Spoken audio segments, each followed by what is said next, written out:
La journée d'aujourd'hui rentre dans le cadre de notre collaboration de partenariat avec la direction des impôts.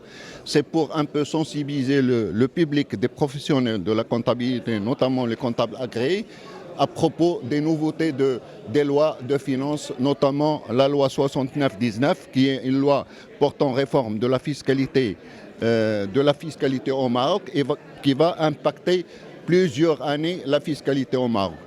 Deuxième volet, c'est celui de la discussion et le débat sur les nouvelles mesures apportées par la loi 2022 et qui est une mise en place de certaines grandes orientations de cette loi 2022.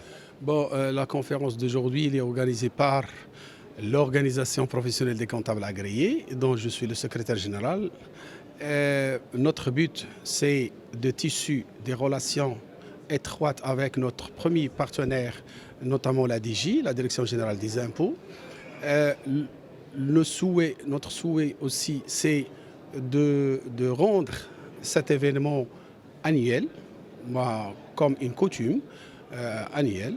Bon, l'objet de la conférence en elle-même, c'est de voir les nouveautés ou les dispositions fiscales de la loi 2022, la loi de finances 2022. Et en même temps, on va discuter la loi 69-16 qui concerne la réforme fiscale, dont les priorités sont la neutralité, chercher la neutralité de la TVA, la progressivité de l'impôt IR, puis la diminution de la cotisation minimale, puis d'autres réformes, d'autres incitations aux investissements et à l'économie en général. On est dans le début, donc on ne peut pas faire une appréciation qu'après la fin de délai réservé à cette réforme.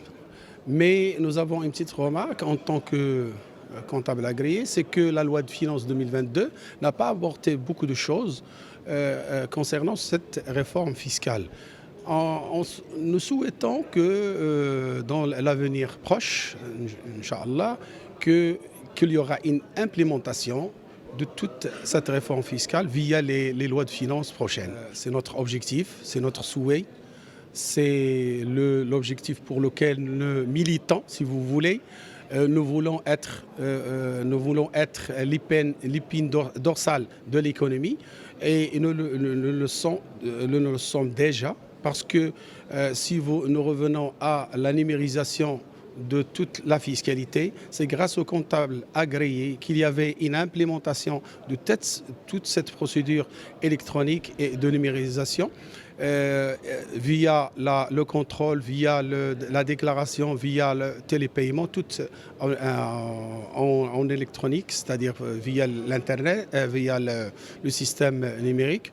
Donc, nous souhaitons, en tant que comptable agréé, que nous serons impliqués dans toutes les réformes prochaines de l'économie marocaine, qu'ils soient en relation avec la fiscalité ou qu'ils soient avec d'autres chantiers économiques. Pour suivre toute l'actualité d'EcoActu.ma, inscrivez-vous sur notre chaîne YouTube et rejoignez notre communauté sur Facebook et sur les autres réseaux sociaux.